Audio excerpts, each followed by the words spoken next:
In 1982, Stern began a stint at WNBC in New York, airing comedy sketches, including one in which a Jewish man rapes the Virgin Mary. Executives poured a fortune into advertising Stern, increasing his public awareness and notoriety. Unfortunately for Stern, not everyone was happy with him. NBC chairman Grant Tinker, upon hearing Stern's program, had him fired, stating, "If that's the only way to make money, we shouldn't be in business." Stern didn't need to worry, though. A month later, Mel Karmazin, president of Infinity Broadcasting, hired Stern onto New York station WXRK. This proved to be a changing point in Stern's career. Karmazin had a strong belief that Stern's style could lead to an awesome financial windfall. More importantly, though, Karmazin had the money and power to challenge any obstacles that might stand in his way. One of these biggest battles came in the late 80s when Stern's show entered Los Angeles. Two men became involved in his program. Al Westcott, an ex-studio musician and Grateful Dead fan, believed Stern's program was violating federal broadcasting indecency laws. Westcott began monitoring the program and became the biggest anti-Stern activist in the United States. The other gentleman was Melrose Larry Green, an ex-accountant with a master's degree from Cornell University.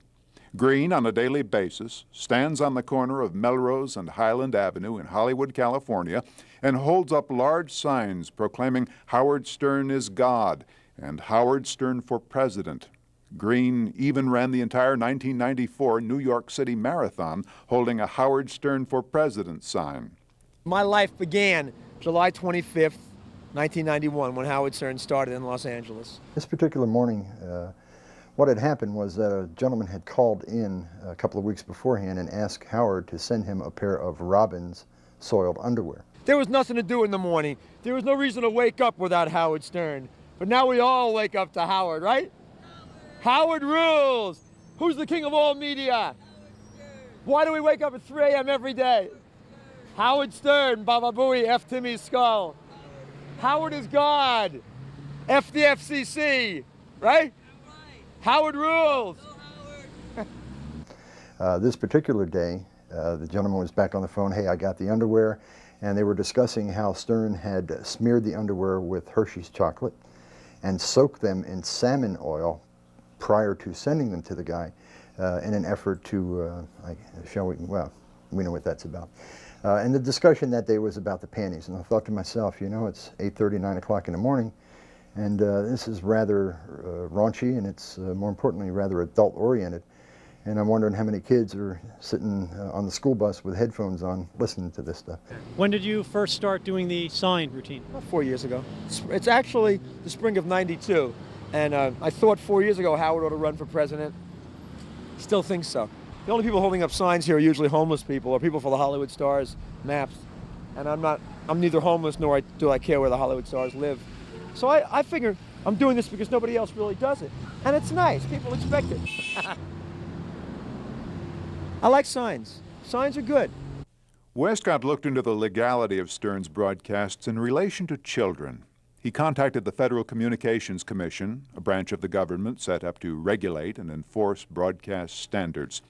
Westcott found that the FCC's laws relating to children fell under the safe harbor rule, which states that even questionably obscene or indecent material cannot be broadcast during the hours of 6 a.m. to 8 p.m. I don't have a problem with Howard Stern necessarily in a lot of what he says, but the time of day that he says it, and that was my issue. It's on at a time of day when it was reachable to children could reach it. Feeling that Stern's show was violating a federal law to protect children, Westcott began to monitor the program and send transcripts to the FCC. Howard talks about farting, about masturbating. Everybody farts. Everybody masturbates. In fact, sometimes I do both at the same time. And I believe that farting is important. And just because somebody talks about farting doesn't mean they should be fined.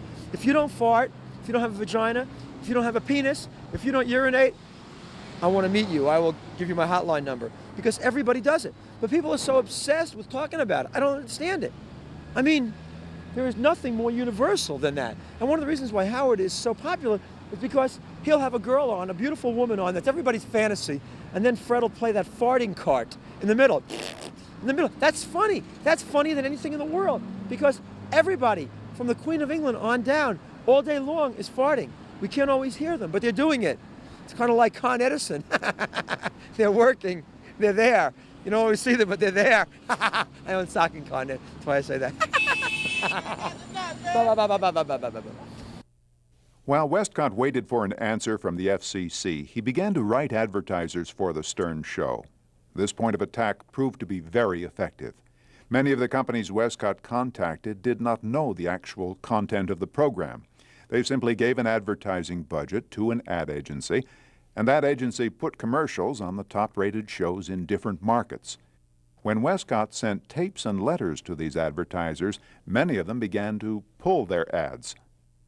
As Al Westcott continued to write to advertisers, Melrose Larry Green was doing some writing of his own, which resulted in a self-published book, Melrose Larry Green, Everybody. The book is an autobiography and deals largely with his relationship with the Stern Show. Included is a list of Green's favorite sign-holding corners around the country and a birthday card he made for Stern, which contains over 48,000 signatures. I really like the guy, and I had the privilege of meeting Howard a few times, and although he tells people that I'm a retard, I'm not really. We're not good friends. Howard doesn't have any good friends. He's a very private person, very quiet guy. This seems to be the unfortunate truth for Melrose. For though he seems to be a dedicated fan, Stern would not allow his name to appear in the book. Anytime Stern's name is mentioned, it appears H-D-S-N. Life is basically meaningless. That's what the existentialists say. So we have to attach meaning and ascribe values in life to things. Some people like collecting stamps. Some people like Star Trek. I went to a kite flying convention. I didn't go, but I saw it about a month ago. People that fly kites get together 3 or 4 times a year all over the world, not just the United States, flying kites. That's what they like to do. You can't knock it. I like Howard Stern. I'm not a stalker. I'm not obsessed with Howard. I don't want to do harm to Howard. I don't want to be Howard. I'm glad being Melrose Larry Green. Howard's made me into an icon. Thanks to Howard, people hate me. Thanks to Howard, people have something for them to discuss when they don't want to discuss Howard, to discuss how I have no life. Nobody has a life. Not Bill Clinton, not you, not you, not you. Yet look, all these people know me. Baba Booey, Baba Booey, Baba Booey.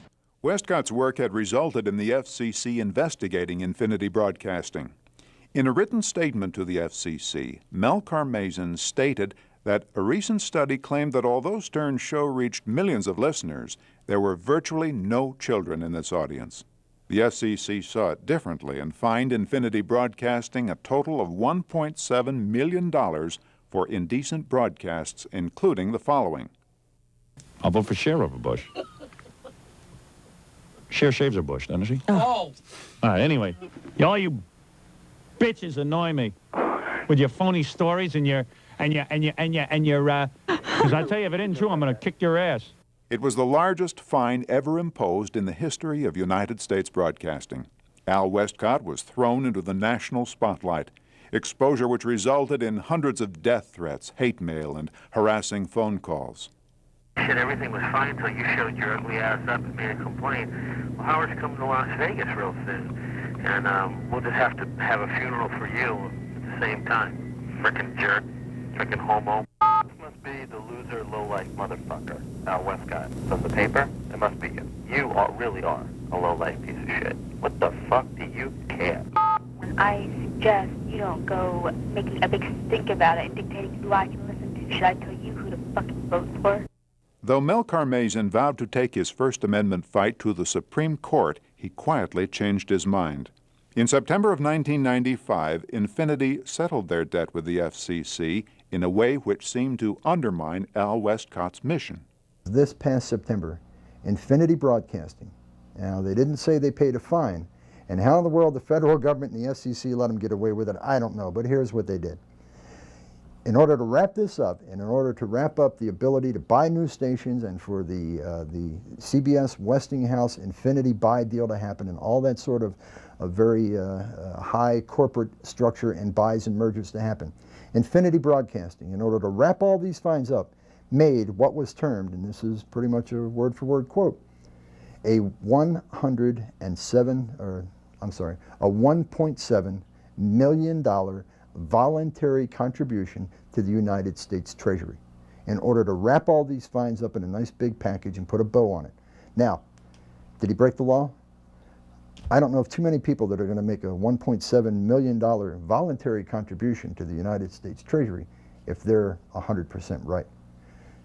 Actions speak louder than words, and their actions say that yes, they did violate the law. I don't get paid for this, you know, and I really consider this to be a labor of love. And tonight, for example, I'll be home watching the E! Show at 8 o'clock, and in my apartment I've got hundreds of tapes. You don't have to see my apartment. When you read my book, you'll know about my apartment. And I love the show. At night I talk to Ponce de la Fone and Cross Country Carl, who are LA characters from the show. I talk to people in New York very often. It's not just the show. I've met many, many great friends from the show. This weekend I'm going to see Jackie Martling in Vegas. I'm excited about that. So it's really not just the show, it's a whole way of life. You know, it's great. As far as Howard Stern and Al Westcott are concerned, if we can put those in the same bucket over this issue, I'm going to continue. I'm going to continue to fight Howard Stern. I will fight Howard Stern until he is on at a time of day when his material is not accessible to my granddaughter, to your granddaughter when you become old enough to have granddaughter, and to everyone else's granddaughter and everyone else's children. Because if we do not do something today, tomorrow will never change. We have to do something today in order to change tomorrow. Karmazin, Stern, and Infinity continued to conquer new territory. When a problem arose, it was quickly dealt with. In the late 80s, Stern entered the Washington market.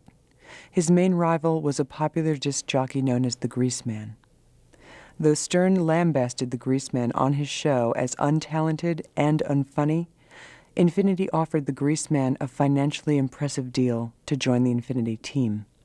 The Greaseman agreed, coincidentally clearing the way for Stern in Washington. Later, when Stern's show didn't work in Chicago and he was released from 2 stations, Infinity bought a station there and put Stern on, assuring a Chicago market.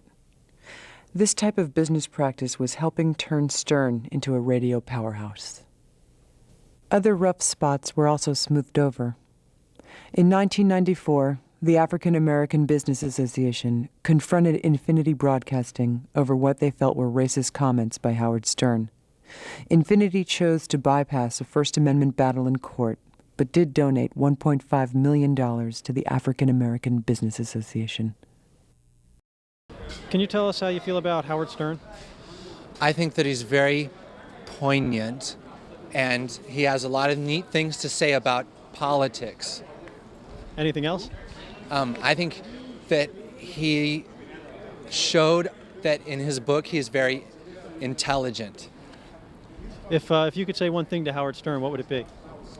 That I think you are poignant. I met the guy. He's quite an interesting character. He likes to stir things up. He's here for the shock. He can be obnoxious at times, but gets you thinking. So. When did you meet him? I met him when I was back in New York City around June 18th.